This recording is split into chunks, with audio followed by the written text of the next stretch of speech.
In 1997, when I released Rich Dad, Poor Dad, that book caused a bit of an upset because I said, your house is not an asset.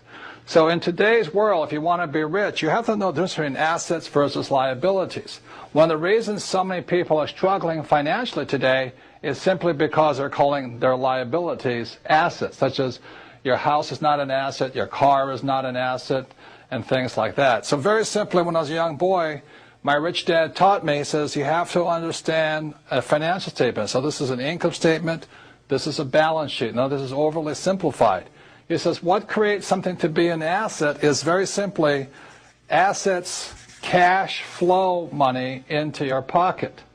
And a liability takes money from your pocket. So for most people, their houses are not assets or liabilities because every month it takes money to live in that house. Even those that say, well, I don't have any debt on my house, I've paid it off. Look, you still have insurance, still have upkeep, you still have maintenance. So let me explain this. I'm not saying don't buy a house or don't buy this and all this.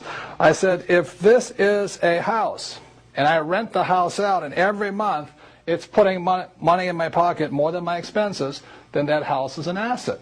Now that very same house, if it goes unrented or somebody trashes it or whatever they do, that very same house can be a liability.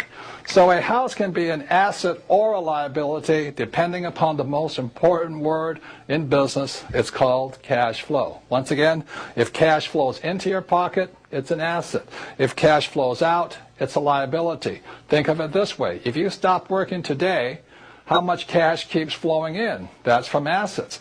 And if cash keeps flowing out, that's a liability. So I'm not saying don't buy a house. I'm just saying don't call a liability an asset.